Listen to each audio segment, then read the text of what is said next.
This episode may contain content that could be distressing or objectionable to certain listeners. Please refer to the episode show notes for details. Discretion is advised.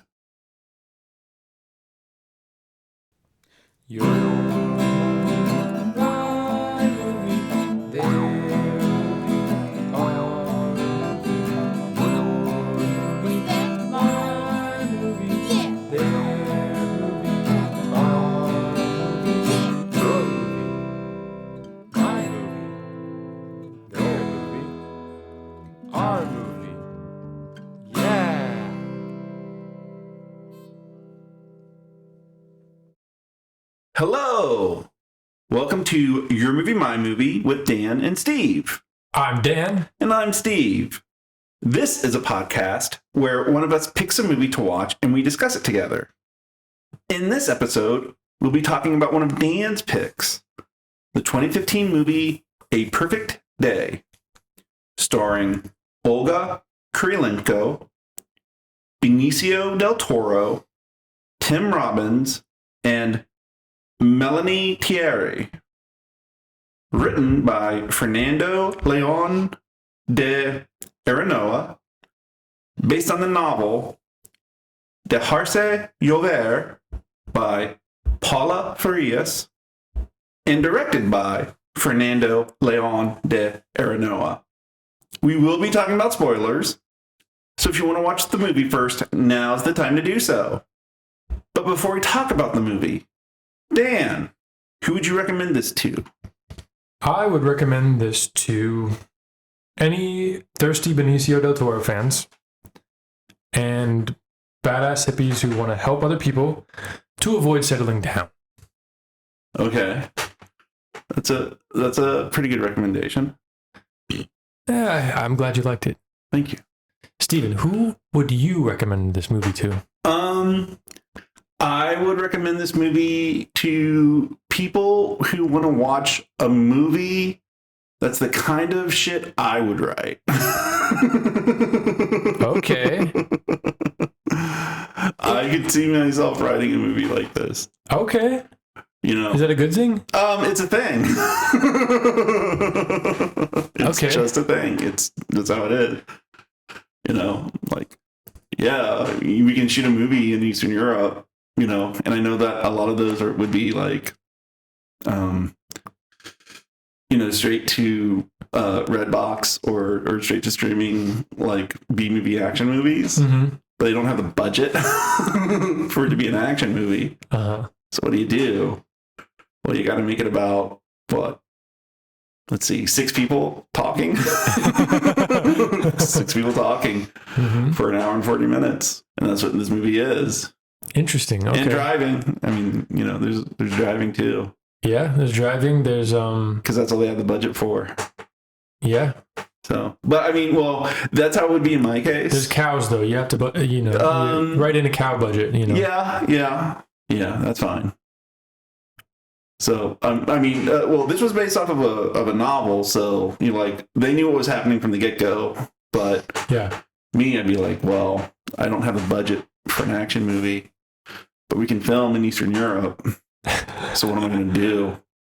So I just write something like this. So okay, so we didn't talk about it. So like, what are your thoughts on it? What did you think of it? Did you like it? Did you? What does that mean? You would write something like that? So you just mean that you would write something like this because you would do it if you had to do it in confined circumstances or whatever? Yeah. But otherwise, you would rather write some Beastmaster thing or something like that. Well, I mean, I want to write a Beastmaster movie, but I just have a knack for writing character dramas. Apparently, you do. I think it's your best writing. What is that? God. You have to come to terms with what you like versus what you can actually write. Yes. Yes, and it makes me so mad because I want to write crap, but I can't. Well, I mean, the dramas can be crap too, and I can write a crappy drama. That's it's such a pretentious thing to say, but it's also accurate. Yeah. So, yeah. I just wish I could write something bad. Yeah.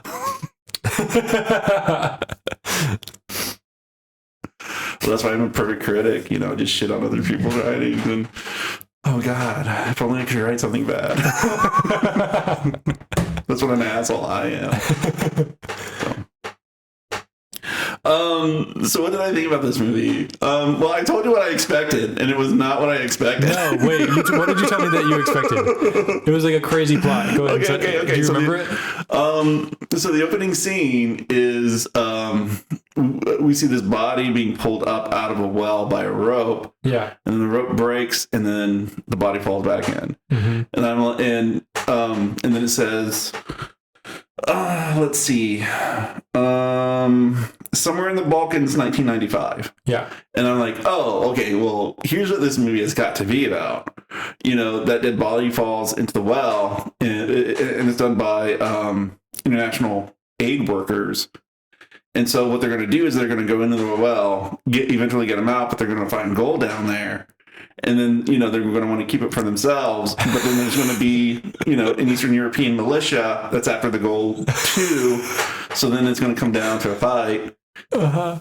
And that's not what this movie is at all. No, that is such a crazy... That's what I would have written if I did have the budget for it. That's insane. Well, there's also like 50 other movies just like it. Yeah. So.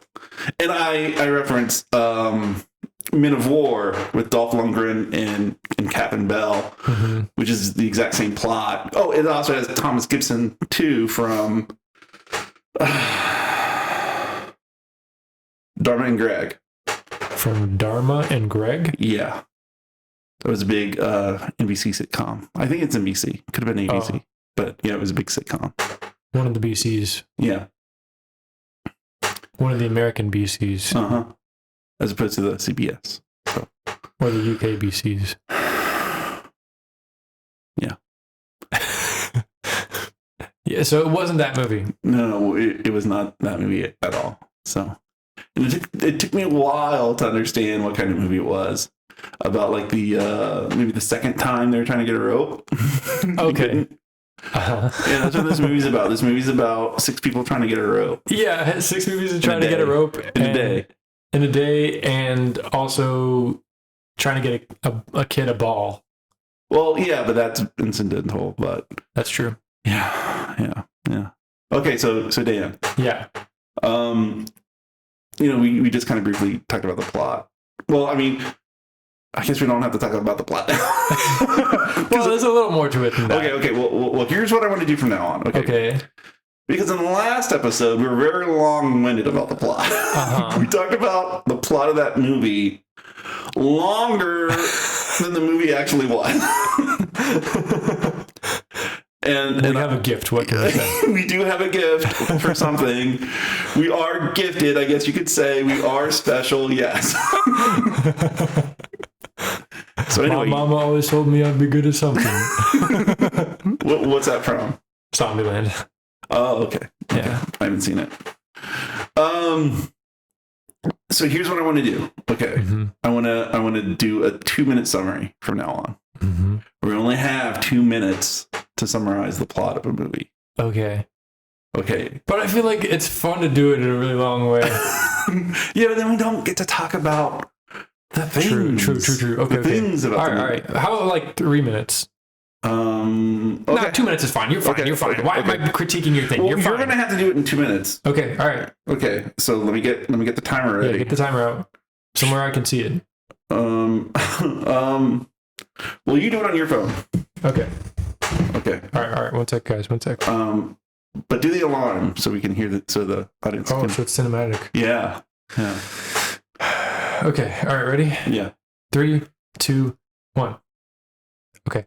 So Benicio del Toro and Tim Robbins are aid workers, and they are trying to get a dead guy out of a well because the water is contaminated. So they're trying to get people able to drink out of this well. And there's a new girl, Sophie, and an interpreter. His name starts with a D. Anyways, they're trying to get this thing, and they keep having to report back to the UN. And they're getting in the way. And one of Benicio del Toro's exes, who he had an affair with, and broke up his relationship with his wife, and mess up her relationship, she's now on the case, and she's trying to basically shut down their mission. And she has to ride along with them. They need a rope so they can get the body out of the well. They go looking for a rope everywhere, and shenanigans ensue. They find a boy who got his ball stolen by a gun-toting 12-year-old. Soccer ball. Soccer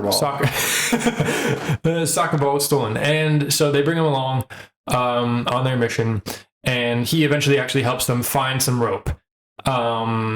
In the most depressing way possible. We find out his parents are dead, and they got hung with the rope that they end up using to try and get the big guy out of the well. And yeah, so they come back to the well, and then the UN workers are like, actually, red tape, you're not allowed to touch that body. So they cut the rope after all of that mission, and the body falls. And then they're like, well, we got to go move on to the next mission. So they go move on to the next mission. But they're like, well, this mission would be way worse if it was raining. So then what happens? It starts raining. Everything that can go wrong will go wrong. But what they don't see is that the rain causes the body to float up above the well. All right, hands down. You almost got there. That's pretty close. Yeah, that was very close. I didn't do bad. No, you didn't do bad at all. I'm very proud of you. Oh, thanks. Thanks, Dad. Yeah. You're welcome, son. Yeah, so the novel Dejarse Llover, apparently that's Spanish for Let It Rain. Oh, okay. And this is a Spanish production. So, but they got English actors or English speaking actors for it. So, yeah, that's cool. Yeah. Can I finish the plot synopsis? No, we're done, hands down. I need 3 minutes then next time. You need to talk faster, man. You need to be more succinct. This is how it's going to work. Not every plot is going to be following rope. Well. We got to do better, man. We just got to do better. Hey, it's going to be my turn eventually. So yeah, eventually. Yeah. That's going to that'll be easy for my next pick. Oh gosh. Steven has been teasing out his next pick for months. He's been terrifying me with what it might be. It's not that bad. It's not that bad. Hopefully. As far as I know. I mean, I am old. I don't trust you. You should not trust me. You should not trust me at all. Okay. So, yeah, where do you want to start with talking about this movie? Well, I want to tell you why. Why did you pick this movie? Yeah, thank you, Steve. Yeah. I picked it because I watched it once, and it was a movie that subverted my expectations. Okay. In a similar way to yours, I think. In that this movie is essentially plotless. Well, not, no, it's got plot. Okay, it has plot, but it's a small story. That's a better way to put it. Yeah, it's a lot like Bicycle Thieves in a lot of ways. It is a story that is a personal story. Not personal. What's intimate story. Yeah, very intimate. Yeah, it's an intimate story. It's not a big overarching. And I remember watching it and being struck upon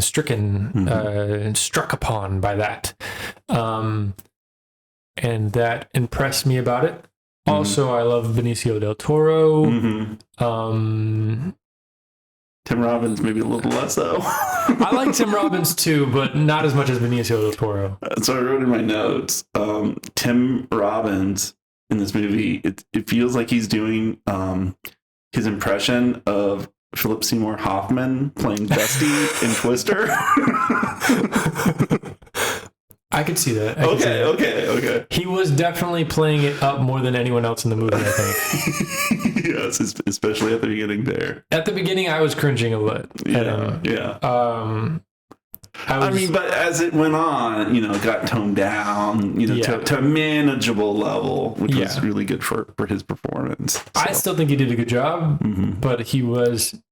I was actually going to talk about that, the different styles of acting. I mean, maybe just cut that fucking scene in half where, he's contemplating for the first time how to get around the cow. Yeah. That scene just need to be cut in half. It was just a little too cute, kind of, or like quirky. It was too much. Yeah. It was too much. It was it was showing how he was trying to be the most interesting man in the room.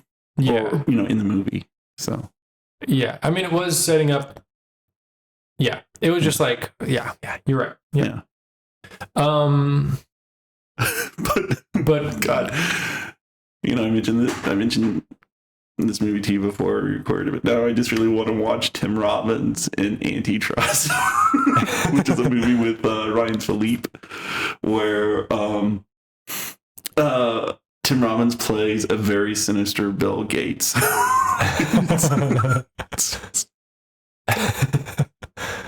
Sounds fun. Yeah, it's a movie.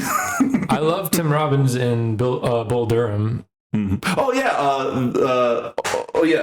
Watching Tim Robbins. Let me see. What did I put down in my note? This just makes me want to every time I see Tim Robbins, it makes me want to watch him in. Let's see. What did I write down? The Hudsucker Proxy or Jacob's Ladder? Okay, I haven't seen either of those. You haven't seen Hudsucker Proxy? No, it's on my list. As much as you're a fan of the Coen Brothers? Yes. Oh, God. That is correct. Oh, God. I'm not like the biggest Coen Brothers fan. Okay. But I do like them a lot. But that's like essential watching for Coen Brothers. I know, but it's harder to find than like No Country. It's not as streamable, That's true. That's true. Yeah. I haven't seen all the Coen Brothers movies. Mm-hmm. Well, I haven't either. But what's your favorite Coen? Wait, no, I know what it is. It's Big Lebowski. yeah. I don't even think of that as like a Coen Brothers movie. Like, that's just like its own thing. You know what I mean? Like, but I love that movie. So okay, what's your favorite Coen Brothers movie? Let's see. Okay, is this an okay tangent? Yeah. Okay, this is fine. It might be Hudsucker Proxy. Okay. Because I like Raising Arizona. But like Hudsucker Proxy, like it's so optimistic. It's like the rare, really optimistic movie. And I like it for that. Although, what is it?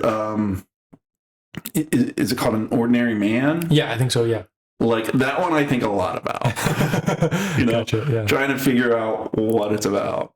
Okay. So, and can you guess what mine is? Oh, I probably already told you. One, right? No. Which one? Good guess. Which one? Barton Fink. Barton Fink. Oh yeah. I love that one. I do like Hell Caesar though. Like I really like Hell Caesar though. I get so bored by that movie. I love that movie because it's just look at Hollywood at that era, and I love the whole conspiracy of the communistic Hollywood writers. Like I love that part. And Josh Brolin is great. Don't you fight for the common man? Yeah, I fight for the little man. Yeah, it's great. Good performance by George Clooney in that one. So, yeah. Well, by everybody in that one. So, yeah. I don't have the patience for that one as much. Okay. Well, that's okay. Anyways, that was our Coen Brothers tangent. Back to Tim Robbins and back to what I liked about this movie and why I chose it.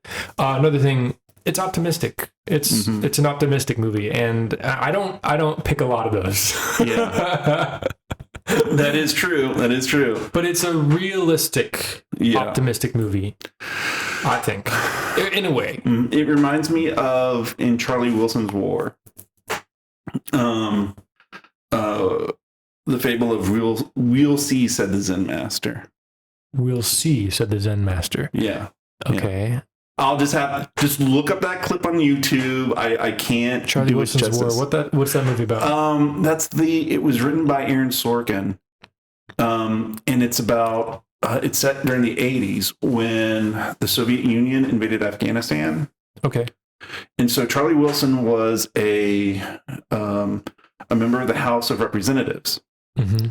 And so what he did was he got the CIA. He basically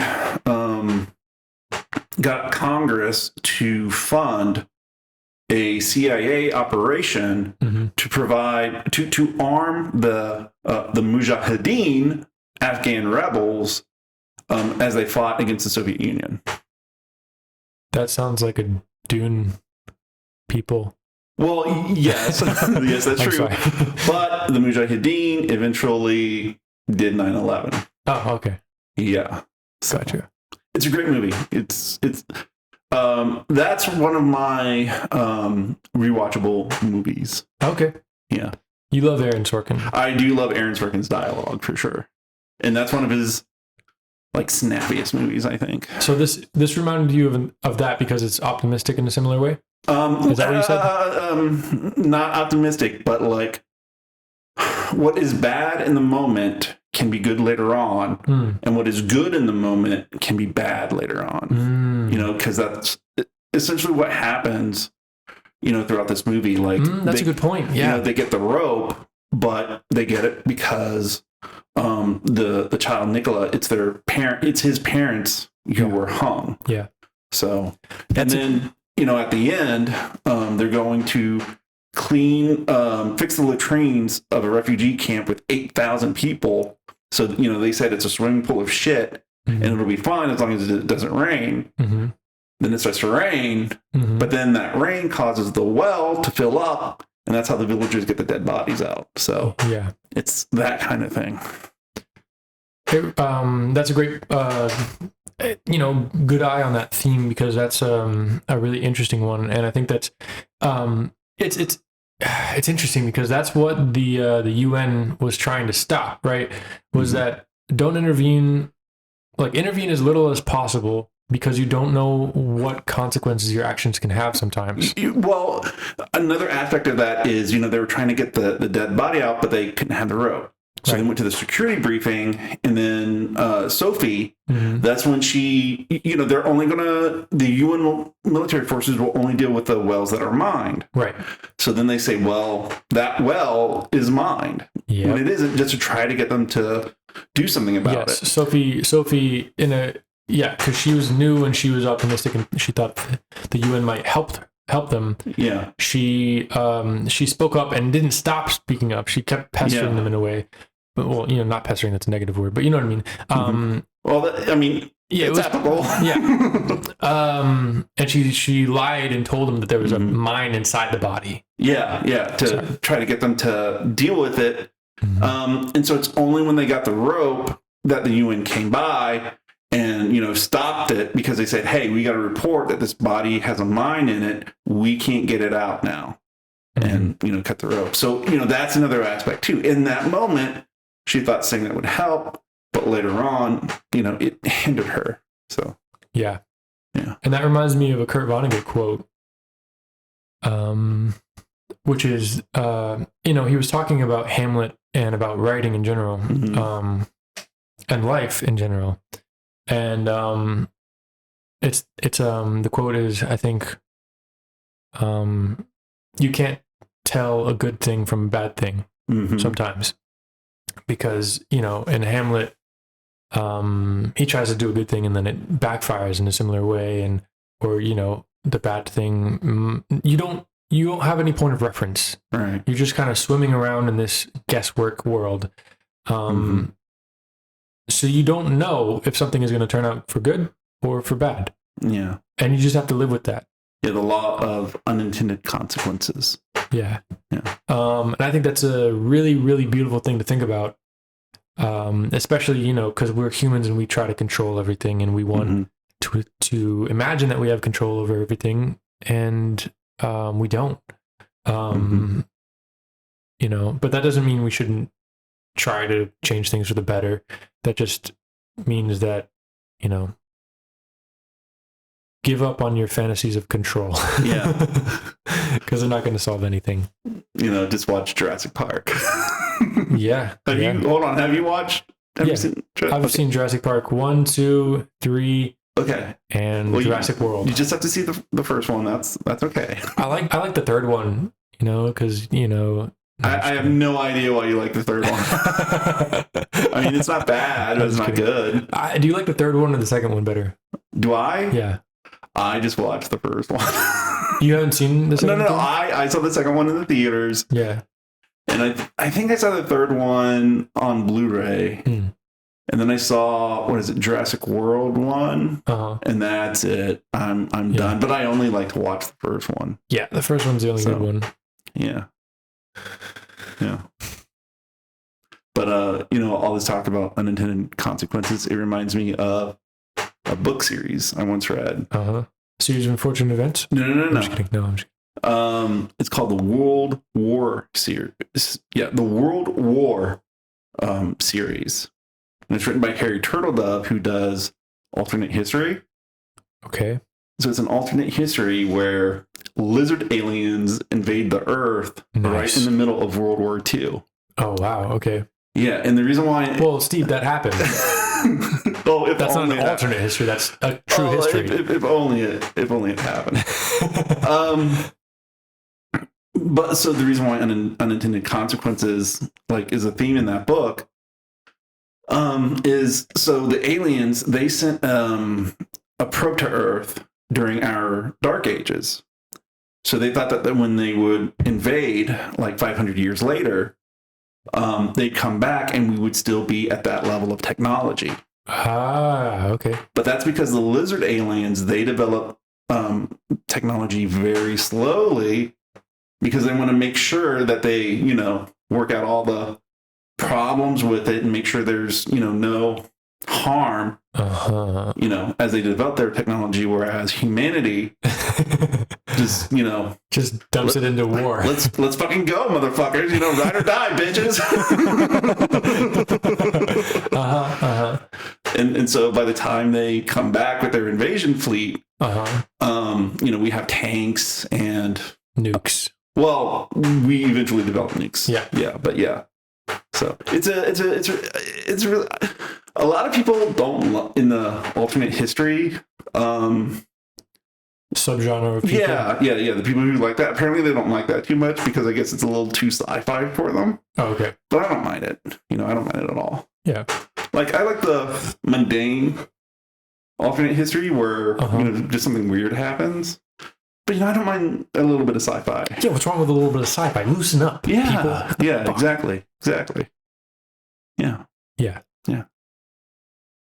Okay, so unintended consequences. Yeah, that's a great point of that movie. This movie. This is definitely a theme. Yeah, so that's it. Let's wrap up. I'm just kidding. I don't know what to do. We talked about the plot already. Man, we're not even 30 minutes in. No, I'm going to tell you more things I liked about the movie. That's what I'm going to do. Okay.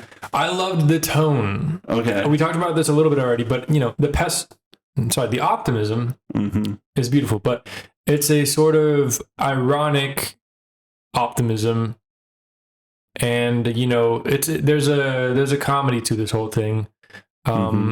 When I saw the movie it had 3 words for the genre. Yeah. 3 different. It was war, drama, and comedy. Yeah. It's MASH, right? And I was like, yeah, that's not too far off. Yeah. MASH. It's not. Yeah. And that's okay. That's okay. I mean, it's a different time period, a different war, a different place. Yeah. Where they, so different circumstances surrounding that. It is a little toned down. Well, it's a lot toned down from how MASH is. But I think that it is toned down. Like you said, that intimacy makes it a lot more impactful than just the zaniness that MASH portrayed the Vietnam War to be. So, yeah. I like the. It just feels very real. Watching it this time, because this is only the second time I've watched it, it felt a little more contrived and a little less real. Just because I have a lot more movies under my belt since last time I watched it, and 2 years of film school and trying to write more. So I'm able to see the okay, this is setting up the character. Okay, this is setting up this plot point. Okay, this is setting up this and this and this. Mm-hmm. Which, is annoying because I remember fondly those days of blissful ignorance when I could just watch a movie and be surprised by things. Mm-hmm. Yeah, but now, like how I deal with that, you can choose how you deal with that. But how I deal with that is I just say, well, now I'm better able to appreciate the craftsmanship of the movie, even if I can see what's coming. Yeah. That's how so I still appreciate movies. Even though I know what's coming, I try to appreciate the craft of how they're, I know a pitch is coming, but now I can, analyze the pitch and, oh, wow, that's a great pitch, That's a good point. Yeah. And I guess another thing about this movie, too, is that I don't see everything coming in this movie. And it doesn't wrap up conventionally necessarily. No, it does not. And I think it does. It is a little special in that way. It's not it's not a Hollywood movie of structure. No, it's not a Hollywood movie at all. And I think that's another thing that appealed to me about this movie. Mm-hmm. The bad guys don't really necessarily win. Well, who are I mean, the good guys, I'm sorry. Oh, okay. Yeah, and well, that's another interesting thing about this movie is there's no villains in it, really. Yeah. Yeah, that's true. Who's the bad guy, There's you could say that what the conflict is in this story is, it's just situational. Yeah. They're trying to deal from one situation to the next, to the next, to the next, trying to solve their problems. Well, I guess you could say the human problem is the problem, the human, what do you want to say? The tendencies we have as humans to be selfish and to create wars and yeah, but I mean that's very abstract. Yeah, even within the movie itself. Yeah, because the war is over. Technically it's over. And they're not.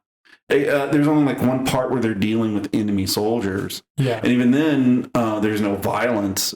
In that scene that we see. Yeah.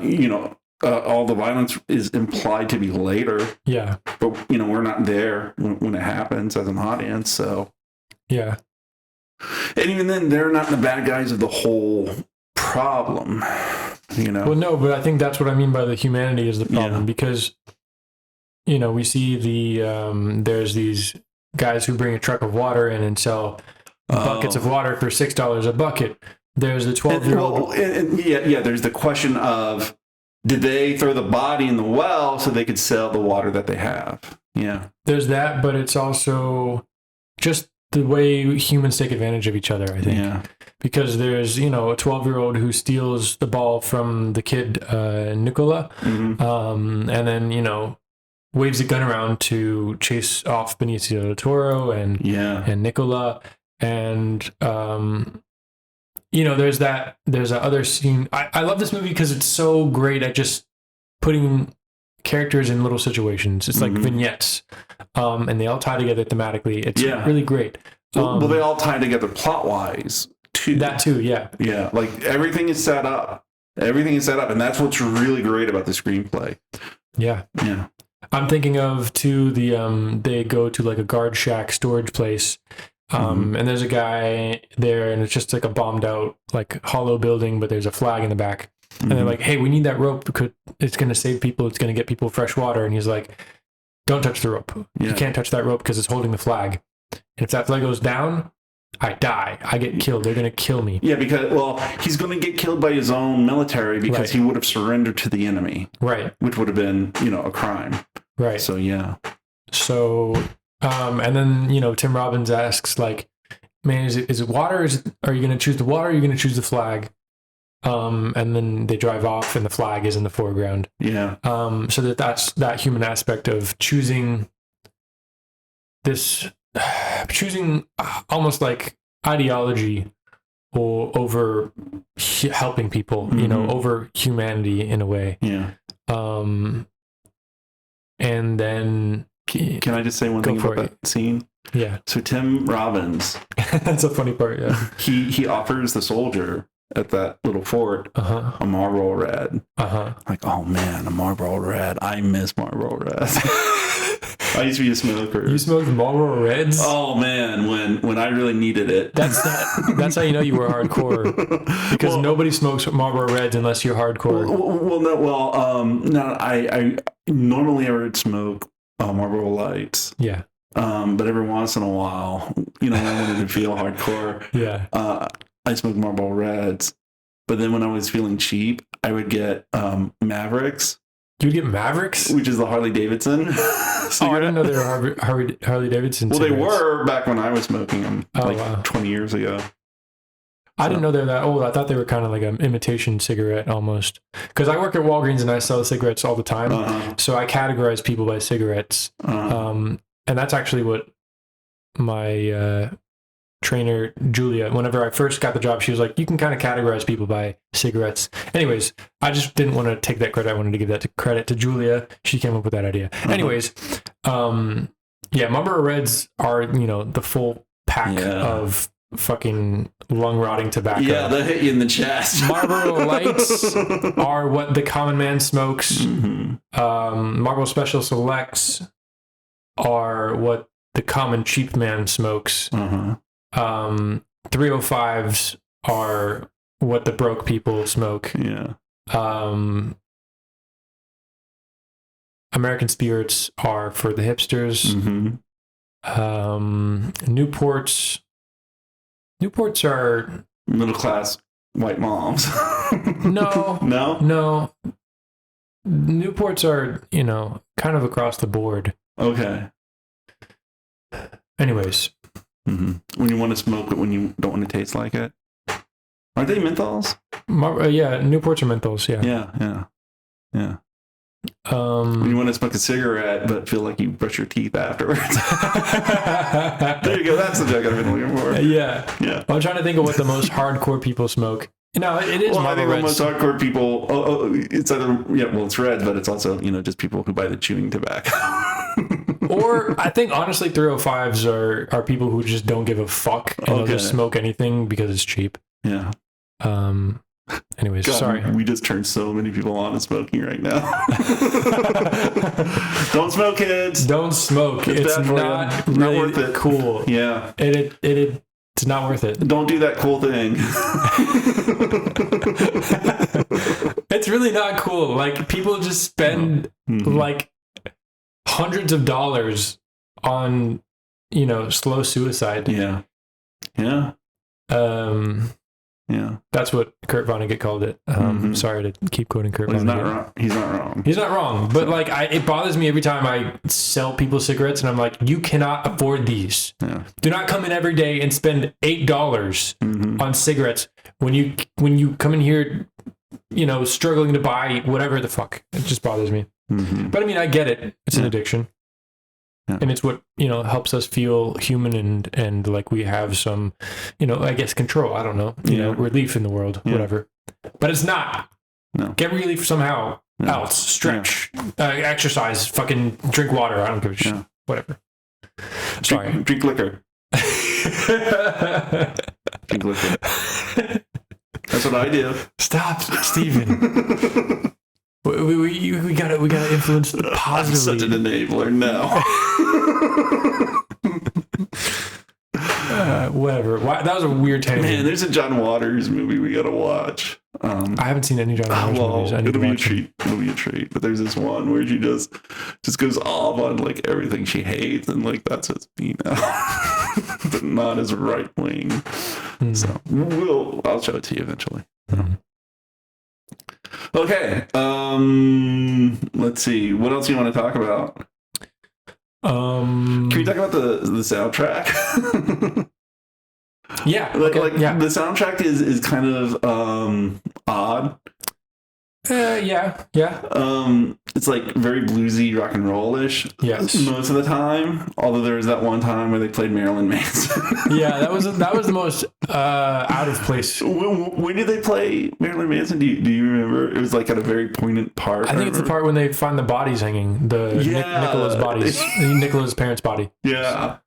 It's funny though because I mean, I actually like the music selection because it grounds. It has to do with the character, right? Okay. A lot of them are B's picks. And you can tell B is kind of like an old hippie or a punk because this is the 90s and he's listening to like the Ramones. He's Dusty from Twister playing, yes, what's good at that time. Yeah. Well, they get into intense situations. You're absolutely correct, Steve. Oh, God. Oh, God. What? I was like, Twister, like, as much as I'm talking about it, we should watch it, but it's too mainstream for us to watch. It's going to be one of Sierra's picks because it's like her favorite movie. Oh, really? Yeah. Okay. Well, then I'll have to pick a Jan de Bont movie, but that's basically Speed. He directed Twister, Jan de Bont. Oh, okay. He was a cinematographer on Die Hard. And he was also one for this movie called Roar. Have you heard about it? Yes. I've heard about that one. Yeah. Let's not talk about anything else about it. Nah, I feel like we're going to watch it. Oh. Yeah. I feel like a lot of people watch that one. Okay. Well, fuck them. Fuck them. We can still watch it. Yeah. Yeah. Okay. Okay. Sorry. Back to the movie. Okay. Music. I think it grounded the time period a little bit. So Okay. That's why it was a little weird when Marilyn Manson came on. I was a little bit like, okay, guys, what are we doing? But it's fine. Well, here's the thing. You're right. I suppose you're right in that it really ground the movie in the 90s. Uh-huh. But, I love music from the 90s, and that's pretty much what I listen to anyway. So yeah, but you don't listen to like the Ramones, do you? And no, I don't listen to the Ramones, no. Okay. I guess it wasn't all from the 90s, but it all was... 90s or before, but that's because of the time period it was set in. But yeah, what I'm saying is that I'm just too old, and I think all movies are set in the 90s, I guess. Unless, like, that's my default time period now. Like when, things were nice. Well... Stop being such a boomer. I'm not a boomer. If I'm a boomer, I'd be talking about the 60s, okay? So Sure. Yeah. I'm saying you have the attitude of a boomer right now. No, I just have the attitude of an old man because I'm getting old, and that's okay. Okay. Yeah. So yeah, we got the Ramones. Okay. We got Venus and Furs by the Velvet Underground. Mm-hmm. Also, proto punk. Yeah. We've got Lou Reed. We've got Marilyn Dietrich. Marlene Dietrich. Marlene, thank you. Yeah. We've got Buzzcocks. Her song went on but her song was like the closing song though, right? Yeah, her song was like the closing song. Yeah.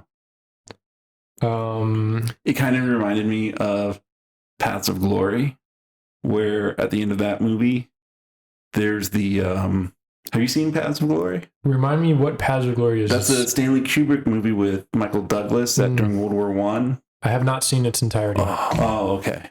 Okay. Yeah. Well, yeah, it kind of reminds me of the end of Paths of Glory, where there's the pub waitress and like she's singing in German, to the crowd of soldiers, and then the soldiers have to leave to go off to fight for war. So that might be a same song I know, but okay, there's a song by Joan Baez that I like to listen to. Okay. Called like Sag mir der Blumenstedt. I don't know how to say it, but it's in German. Mm-hmm. I probably butchered it, but it's so beautiful, and I love the way Joan Baez sings it. Mm-hmm. But it's the exact tune of that song.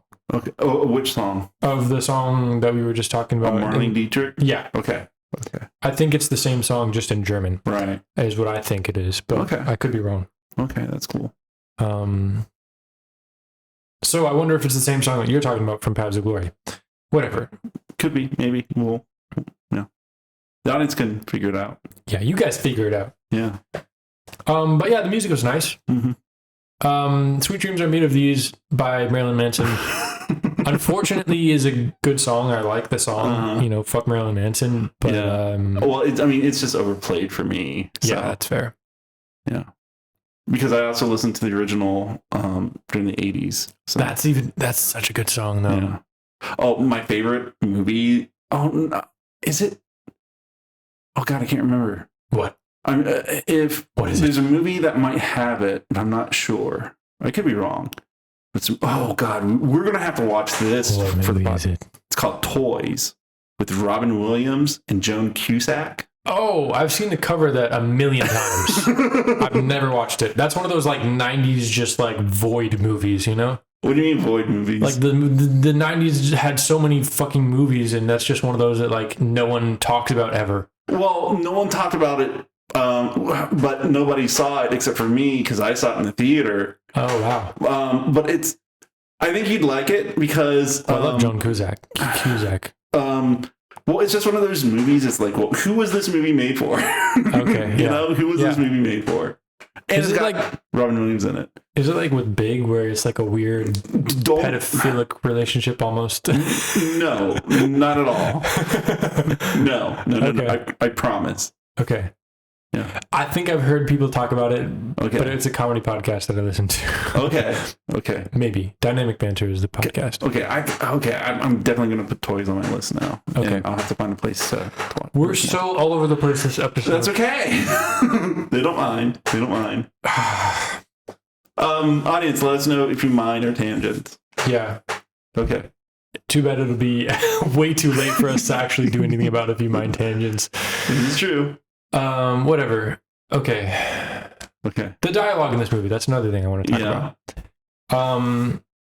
That's something that I think it both elevates this movie, and it's like, okay, it's a little unrealistic because it's so snappy. It's like it almost reminds me of a play. But that could be just me. Well, I mean, it's basically it's a lot like a play. You know, it's very constrained cast, all talking to each other. Yeah, I can see this being put on as a play. If people wanted to. You know, I didn't think it was that snappy. You know, it's not like it's an Aaron Sorkin movie. I just think the comedy is really good, and it's very quick and tight. Mean, it's tight. It's definitely tight. I don't think it's as quick as it could be, though. That's fair. You know, like, because, you know, we're talking about the pacing, and I think this is the third slowest paced movie you made me watch. Like, I think we watched it and we stopped like 3 times. Yeah, but I didn't mind it because it felt so slow paced to me and so, like, what are the first two? Well, number one is Big Old Brick and Fuck You. And then the second one is George Washington. and then this movie. So, wow. I mean, you know, even comparing it to Liverpool, you know, yeah, like Liverpool felt faster paced, but that's because I knew like the movie was kind of chugging along. That's what I was about to ask you, because is it because this movie you weren't sure what it was going to be, so you were expecting a faster paced movie? Well, I didn't know what to expect, you know, right. Like, and I didn't get what was going on until like the third time they're trying to get the rope. Gotcha. You know? Yeah. So, yeah, and you know, I didn't know anything about this movie. I think if you watch it again, it'll be the pacing. It might be better. faster paced because I know what to expect. I know, you know what genre it is. I still totally get what you're saying, but I don't think that it's faster paced than Liverpool. But I know what you mean. Okay. Never mind. Forget I said that. I know what you mean. Okay. It is a slower movie. Yeah. I mean, it's okay. It's okay. Yeah. But, you know, I think you just have to prepare yourself for that slower kind of movie. Like, just tone down. you know, just throttle your expectations for the pacing down. Yeah. Yeah. I think another thing about this movie when I watched it that appealed to me was I was like, wow, this is one of those like adult movies. You know what I mean? I have no idea what you mean. Because adult movies mean something else to the rest of the world. Oh, well, that's not what I meant. I meant like a, you know, this is a movie that like, you know, serious grown-ups watch or whatever because it's slow. No, because it's, you know, a Spanish production. You know, you when you said that we were going to do this, you're like, I don't know if we should really do it because it feels like a mainstream movie. And then we play it, and then IFC comes on, you know, and it's like, you know, I mean, that's more of a Stindy movie than a indie movie. That's a good point. Yeah. You know, even so. I forgot where I was going. Okay. Oh, the dialogue. Okay. But I mean, okay, yeah. I'm glad I picked this movie. It has nothing to do with the new year, other than a little bit of optimism amidst darkness. I think that's why I also chose this to be my New Year's pick. Okay. Anyways. Well, it's the ending of one era and the beginning of a new, because Benicio del Toro wants to leave. Yeah, and it's also the end of the war in a way. Yeah. There's themes of renewal and ending. Yeah. So it's not the worst New Year's pick. No. I mean, there's also one with Nicola, unfortunately, and there's also the theme of the rain, which also means renewal, growth. Yeah. So yeah, I get it. Okay, back to the dialogue. Okay. The comedy works, especially between the characters of son of a gun. I'm sorry. Of Damir and of B, Tim Robbins' character, and Damir played by Fedja Štukan. I'm not sure if I said that right. But they, Fedja Štukan plays Damir, the interpreter. Yeah. And B plays we've talked about him already, the guy from Twister. Yeah. But they have a great dynamic. And I think that dialogue really, really, really works for me. When it's not going overboard, it's making me laugh. And it's being, quirky. And I also like the dialogue of, we get a great scene of between Benicio del Toro's character, Mambrú, and Katya, who's his ex.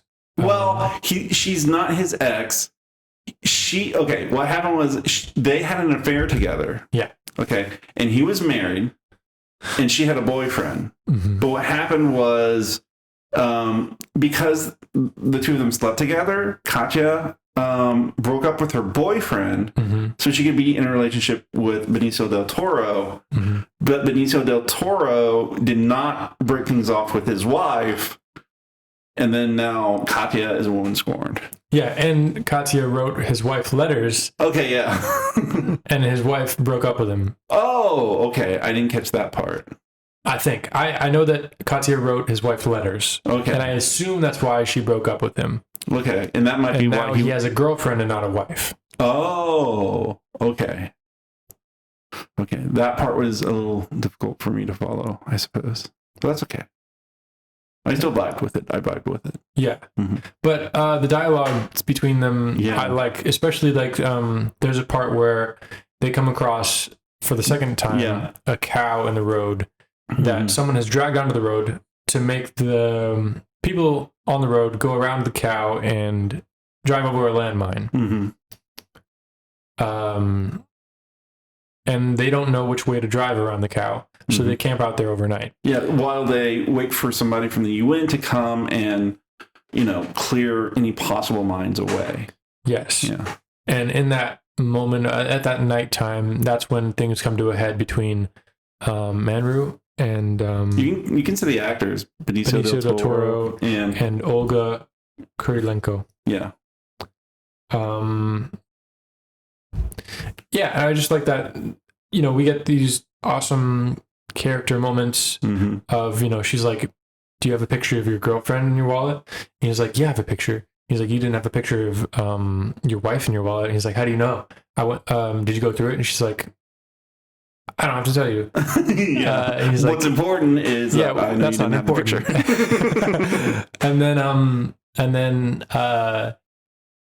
and he's like, normal people don't carry around he's like, he gets mad and he's like, yeah, I have a picture of my wife or my girlfriend in my wallet. So he takes it out and it takes him forever to find the picture because he does, it's just like a insight into his character. He must not care about it that much because it takes him forever to find it. So he hasn't looked at it in forever. But he's like, everyone, I have a picture of my girlfriend in my wallet. Anybody want to see it? Sorry, what is it? Dimmer or whatever. Fuck. No. What happens is Tim Robbins asks, hey, is she naked? Oh, yeah. And Tim Robbins said, is she naked? And he's like, no. normal people don't carry around pictures of their girlfriend naked in their wallet. And Tim Robbins is like, Demir does? yeah, Demir does. And Demir's like, you went through my wallet? And then Tim Robbins uses the exact same excuse that Olga used. Olga's character used. Yeah. I was looking for your passport. Yeah. Yeah. That sequence, that nighttime sequence, that's very well written. It's very well written. And it's really nice because all of the other movie, like throughout the rest of the movie, it's very slow paced. Yeah. It's very slow paced because there's a little bit of shoe leather where we see them getting from one place to another. And I think that's one of the reasons why it might feel slower paced than usual. That's fair, yeah.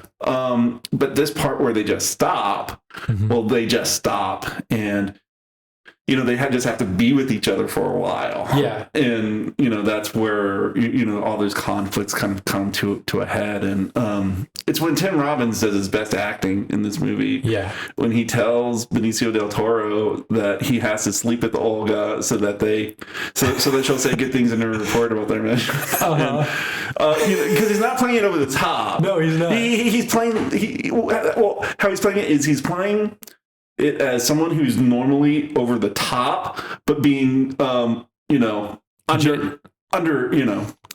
it. He's trying to actually genuinely convince him to sleep with her. Yeah. So it's just a great performance right in that way.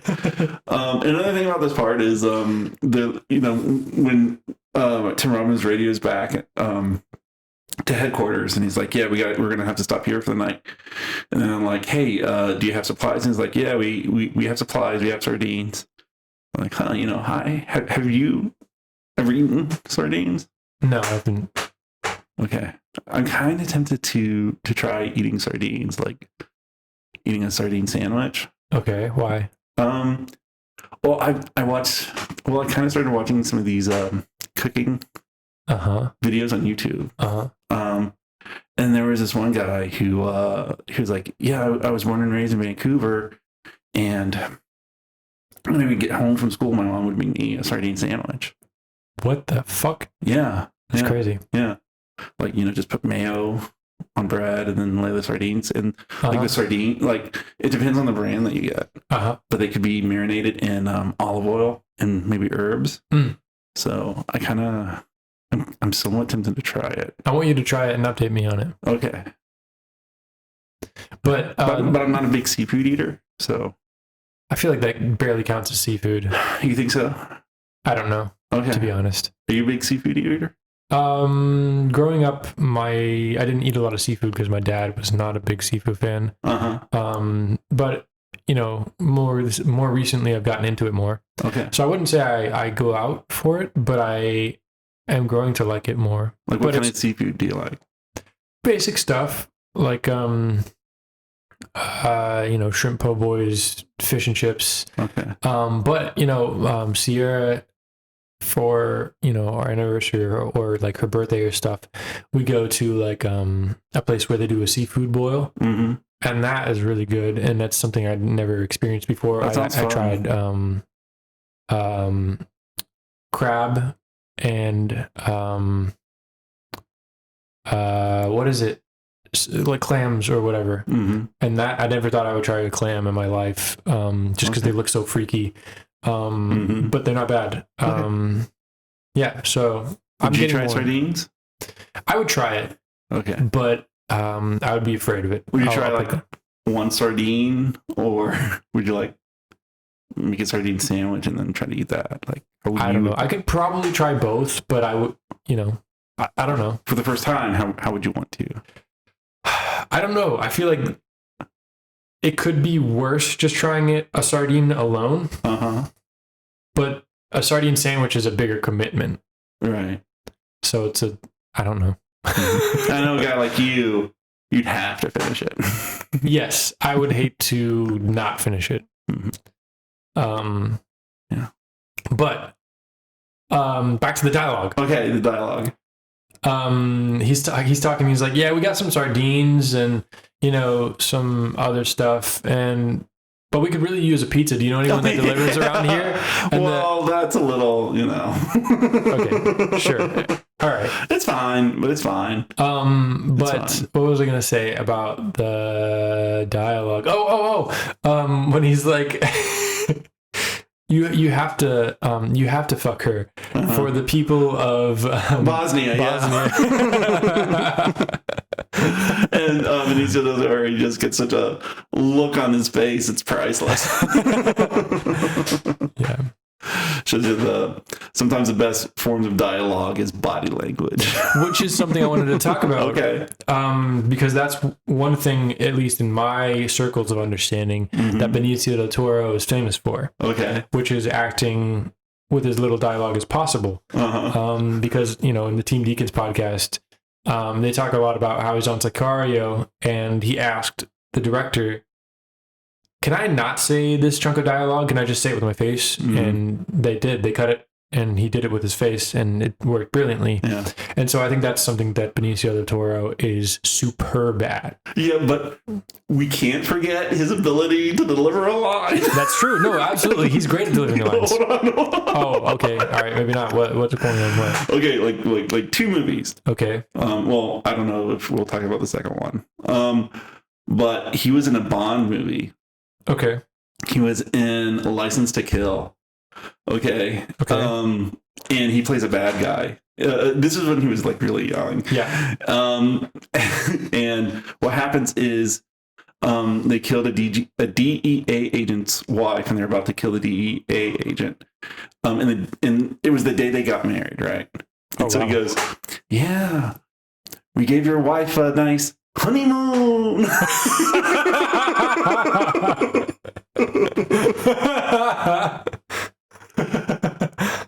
Yeah, like classic. He's had a long career. Yes.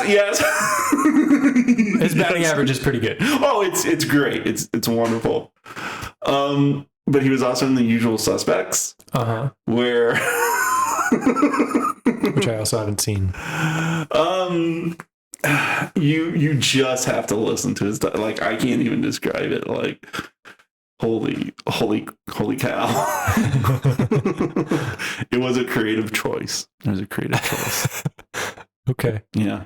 Back when he was younger, he was much more electric. Yeah. And energetic. Oh, well, he was also in The Way of the Gun. Like, yeah, I started that movie. I didn't finish it. I really want to watch that for the podcast. Like, maybe I'll do a double feature of Way of the Gun with Jack Reacher.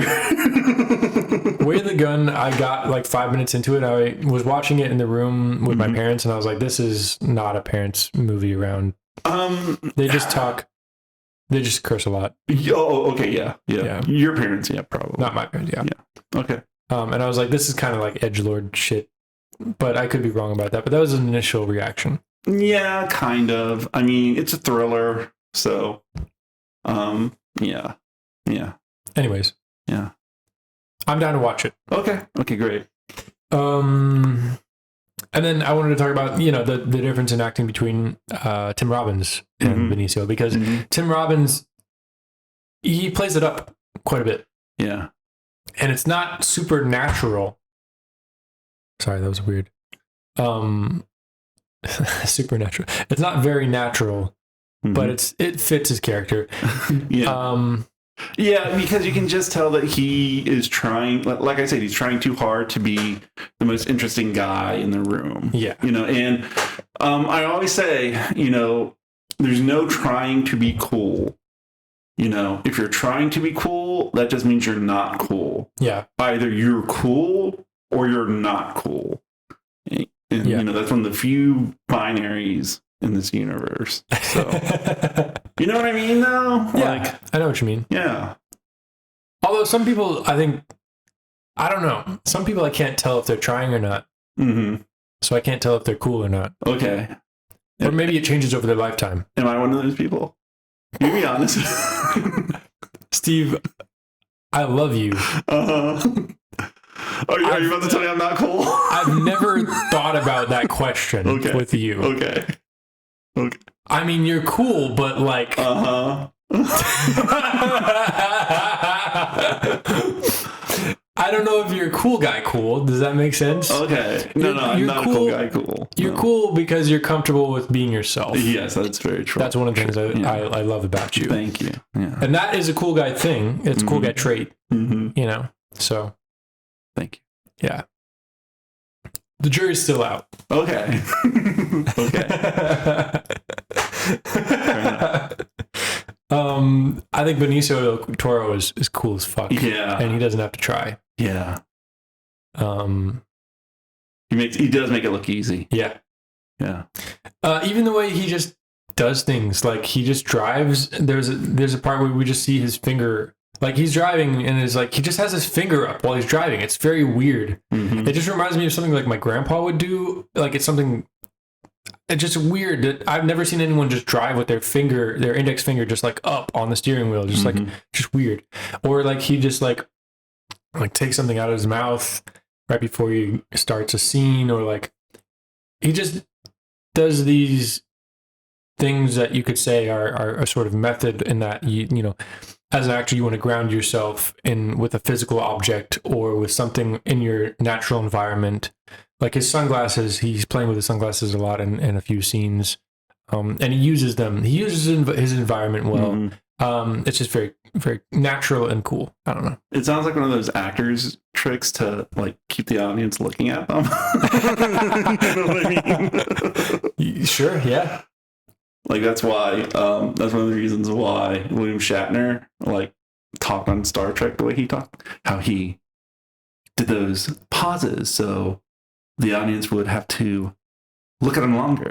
But that's also just the way William Shatner talks when he's acting. That's true. At least I think so. Yeah. Yeah.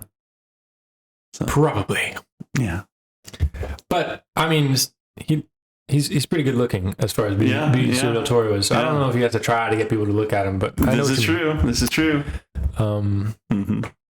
Anyways.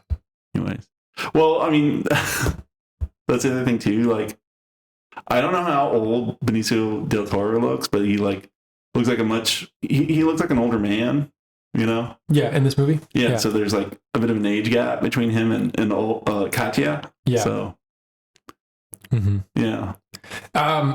Another interesting acting performance is the character of Sophie. Yeah. Because right out the gate, she's paired with, Tim Robbins' character, who's trying to be the most interesting man in the world. Yeah. But she's the most by the book because she's fresh and she's new, so they're a natural foil for each other. Yeah, it's great writing in that way. But I was like, it came off like a little male dominant and like misogynistic almost, of like, oh, she's the freaking out. She's the grossed out by this dead cow. She's grossed out by the corpse. She's grossed out and freaked out. And Tim Robbins is definitely giving out boomer energy. Like, man, hey, we don't have to follow the protocols from Geneva because Geneva never saw mine. So I'm just going to do this drawing that I saw in the book, man. Yeah. And, also the other thing that was like very quickly, she's no longer with him. Like, she is paired with Benicio del Toro, who has a totally different energy. Yeah. I think just right off the bat, because I was like, I haven't seen this movie in years. So I was just like hoping I remembered it to be a good movie. Right. Because sometimes I'll put a movie on and I'm like, oh, this is not quite as good as I remember. So that's kind of when I was like, oh, the first part to me is the roughest because it just doesn't fit quite in right yet. But, we go along and we see her character develop and, we see the things that we admire about her character. And, well, I just think that's like the thing that I think about the movie is, Benicio del Toro, he's just as world weary as Tim Robbins' character is. Yeah. But Tim Robbins, he overcompensates, his character overcompensates. That's what it feels like. Like why he has such a wild personality. Yeah. It's because he's overcompensating because of the trauma he's seen by being an aid worker. Whereas Benicio del Toro, he's a lot more of a sensitive person and he can be more subtle about how he moves throughout the world of providing aid, to war-torn countries. Yeah. And, I mean, I think a great example of that is when they're in the garage of Nicola's house, and then she opens the door, and then Sophie we see opens the door. Yeah. Sophie opens the door, and then in the background we see the bodies hanging, and he's like, "Don't turn around. Stop where you are. Just come towards me." And then she turns and looks, and she sees the people who are hanging there, and then she freaks out. And Benicio del Toro trying to get her to not see those bodies. That shows like his sensitivity and how he's looking out for her. But could you imagine how different that would be if Tim Robbins' character was there rather than Benicio del Toro's? Yeah, I think that would be very different. Yeah, that's a good point. Yeah, that is a great point, Steve. Look at you. I'm sorry, that was really mean. No, I make some from time to time. I know, but I sound like such an asshole. You make them all the time. You find. I don't think I make them all the time. You make them quite often per episode. Okay. You do a great job. Well, thank you. I'm sorry, I sounded like a dick. But anyways, that's a great point. Watching how the trauma of war affects people and how you can tell that it's changed them. That's a really great point. Because these characters, what's great about the script too, is a lot of the characters have history together. And when you're telling a story, that's something that you want to, you can pull on histories to make the characters for the story. You can pull on it. So, a lot of writers will be like, oh, two strangers meet. A lot of new writers will be like, oh, it's a story about two strangers who meet and they have to find out about each other and stuff. But if you have characters who already know each other, then it's not the characters who are finding out about each other. It's the audience who are finding out about the characters and their relationship with each other because of how the characters already react and know how the other person will react and all the minutia of that. Yeah, it's like watching before sunset without watching before sunrise. Yeah. Yeah. So that's a note for anyone writing a script. Yeah. Sometimes it's easier to have characters who already know each other. Absolutely. I think one of the best movies that kind of portrays that is, Ocean's 11, especially with, it's been a minute. I'm sorry. I haven't seen that movie in a while. Danny Ocean and Rusty, George Clooney's and Brad Pitt's characters. Okay. There's obviously a history with them. Okay. And they never really talk about their history, but just their dynamic is very comfortable with each other. And, we also see what I'm saying is that's one of the best movies to watch if you want to see that kind of, well-established dynamic without having to see a movie that established it. Right. Like a Marvel movie. Yeah. So I haven't seen that movie, so I'm just going to say, yeah. You haven't seen Ocean's 11? No, I'm sorry. I haven't seen it in a while. Okay. I watched it when I was like 13, 14. Oh, God. Okay. You need to rewatch. I do want to. I love Steven Soderbergh, so I would love to watch it. Okay. But yeah, he has whenever with the first thing we see Tim Robbins' characters, he pulls out this crazy notebook to decide which way to go around the cow, and it's like this notebook that he's put together that basically is his guidebook into aid working and what he has to create in order to make sense of the world. And Sophie is hanging on to her Geneva Convention logbook, and he's got this crazy like stitched together book of paper scraps that make no sense, but they make sense to him. I just think it's interesting, and I'm just reiterating your point of we see how the trauma has affected him over the years, and that's a very good point that you just made. That they established it through non-dialogue way as well, through production design, through their journals. Oh yeah. Yeah. Good filmmaking. Yeah.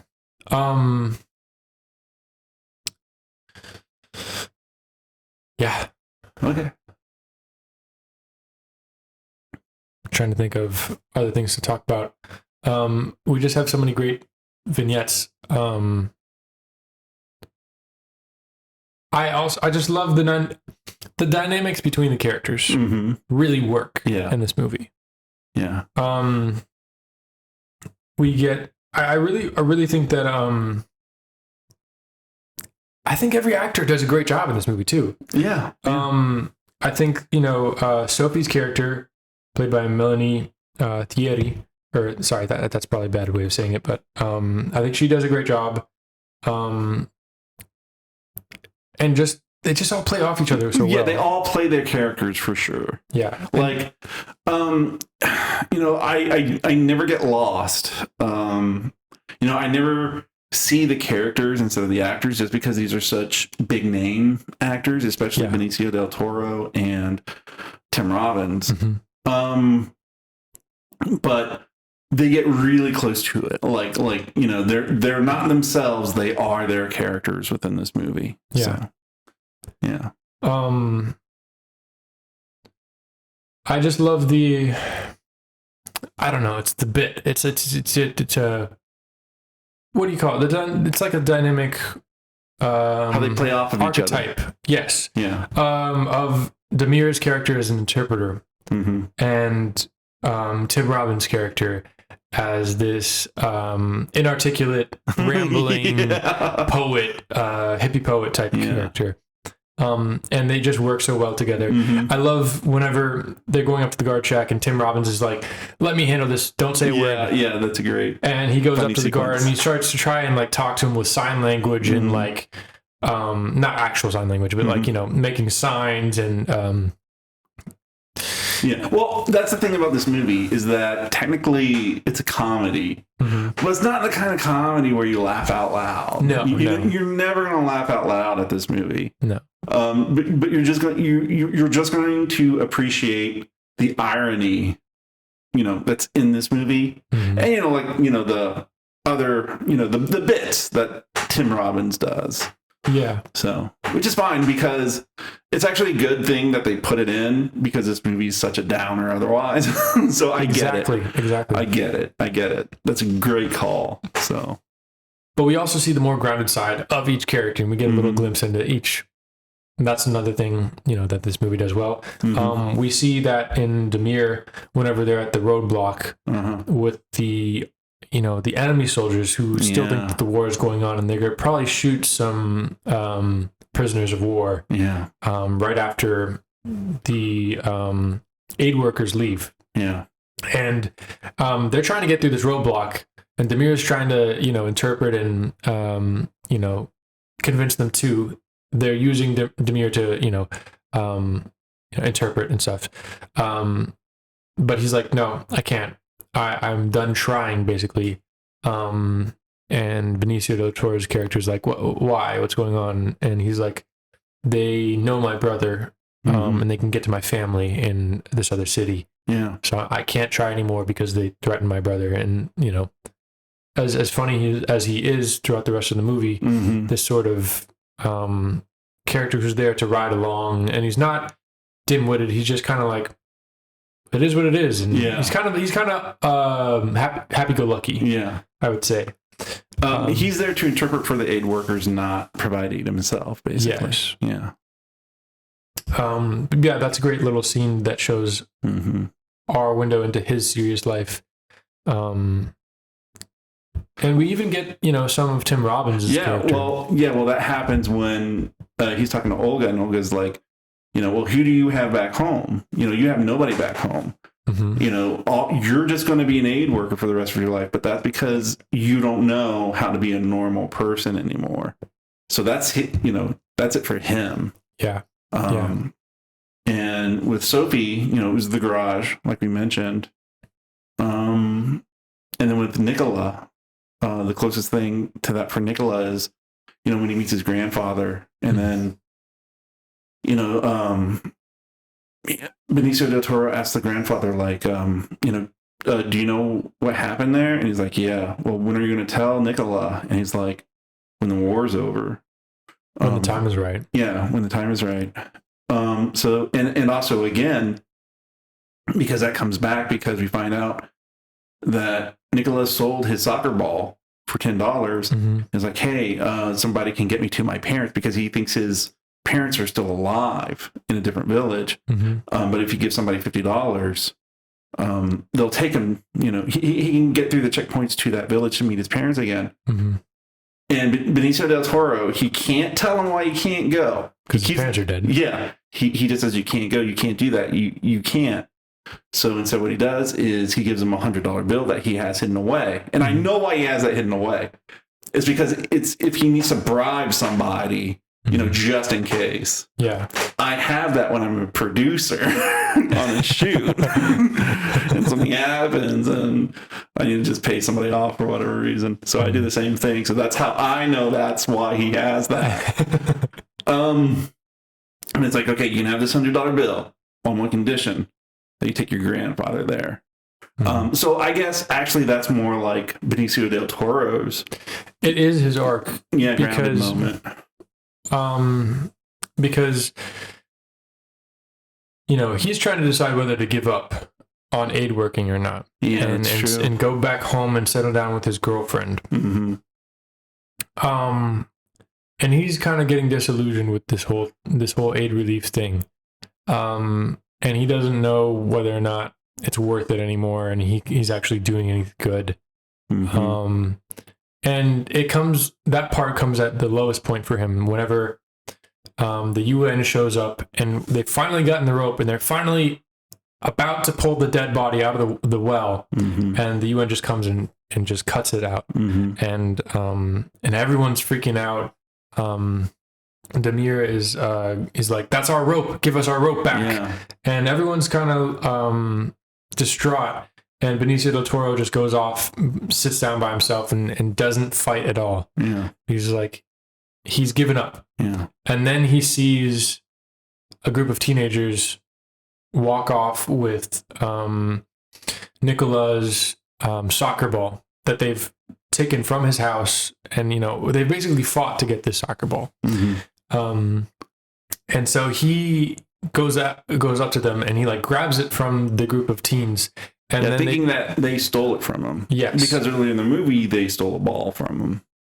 Yes, so because earlier in the movie, his ball got stolen by the kid waving around their gun. Also, one of my favorite performances in the movie is that kid with the gun. That kid was amazing. Well, that's one of the saddest things about wartime is how it affects children. Because they're developing, and then they see all this mindless violence, and just trauma and terrible things that they can't stop. And that's when they're young and they just get used to it, and that that affects them.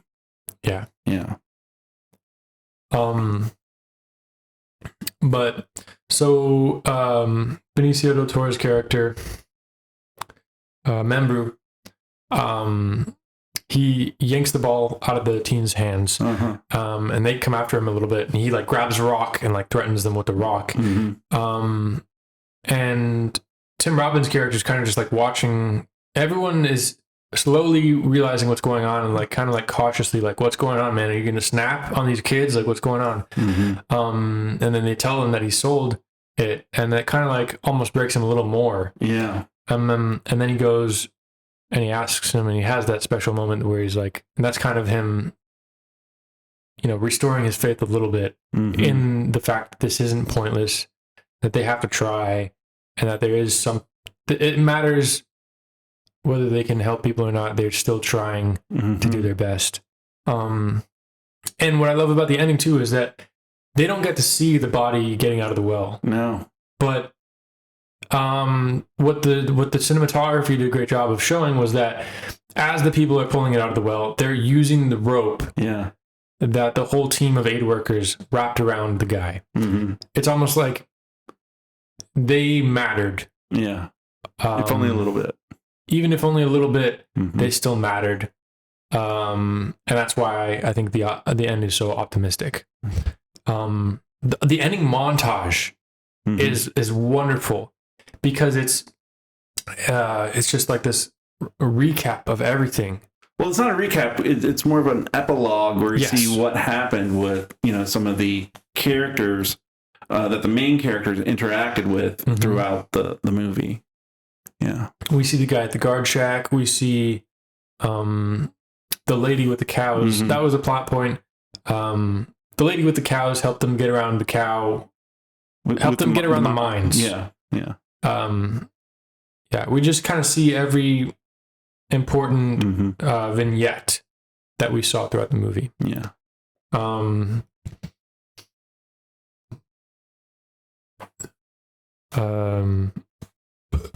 Sorry, one more thing I wanted to talk about. Okay. Cinematography of this movie. Mm-hmm.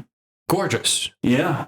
Gorgeous. Yeah, it is well shot. I really love the cinematography of this movie. Mm-hmm. And it's understated. It's really understated in my opinion. But it's so naturally done. And even when it's not natural, it just looks natural. You never notice it. You never notice it. And that's a good thing. But it's beautiful when you, because I was watching it with the cinematography in mind, and they do it amazingly. They choose the time of day so well. They use natural light beautifully in so many different ways. Just if you watch this movie, watch it for the cinematography too. I think this is a movie I'm going to come back to for inspiration on like shot ideas and stuff. Okay. Just because of it, I don't know if it's shot on film. It probably is, just because it looks so beautiful. Like the light and the colors of the light. It just works so well. I don't know how to describe it, but even the shots that are plain and, ordinary just work. It's like a Deakins type movie because like it's not flashy, it just works, but it's beautiful if you are there to pay attention to it. I mean, Deakins prides himself on prioritizing story over beauty, which I think is really cool, but you know what I mean. Yeah, I know what you mean. Okay, sorry. You're fine. Before you go, a special thank you to our bestest friend of the show, Brian. Thank you, Brian, for supporting Your Movie, My Movie. Now, if any of you would like to support the show, please check out our Patreon at patreon.com/YourMovieMyMoviePodcast, or leave us a review on whatever you're listening to us on. Thank you for listening, and thank you for your support. Are you done? Yeah. Okay. Do you want to talk about anything else? No. I probably won't watch this movie again. That's fair. Or at least not anytime soon. Did it feel like it was a movie for moms? No. Okay. No. You either have to be not an American to really enjoy this movie, I think. Or just like really enjoy not Hollywood movies, because I think maybe if you maybe you enjoy Japanese dramas, or like Asian dramas like that, you would enjoy this one because essentially this is just a slice of life movie. Yeah, it's 2 days. Yeah. Although that reminds me of one movie that I can't wait to make you watch, 2 Days in the Valley, which is not this movie. Okay. Yeah, don't look anything up about that movie. I'm assuming that it is very not a slice of life movie. It takes place over 2 days in the valley in LA. So. Oh, okay. Yeah. It is, but a much different tone. Yeah, I gotcha. Much different tone. Yeah. Well, I really like this movie. Yeah, I okay, I don't really like it. I like it quite a bit. Okay. I mean, like, I don't hate it. It's probably a movie where, like, I'd have to really, I would need to feel like I'd really need to slow down my life in order to watch it. Gotcha. You know what I mean? Yeah. So, yeah. Well, I'm glad you were able to bear it, and enjoy it somewhat. Well, yeah, I mean, it's a good movie. I would recommend it to people, Okay. Like, it's above George Washington for sure. Okay. So, yeah. Cool. Yeah. Anything else you want to say about it? No. Okay, cool. Anything else we have to say at all? Happy New Year's, guys, again. Happy New Year's, guys, again. Yeah. Okay. That was a perfect day. Yeah. And this has been Your Movie, My Movie, or whatever. I don't know if that's going to stick, me saying that, but whatever. Okay. All right. Bye. Bye.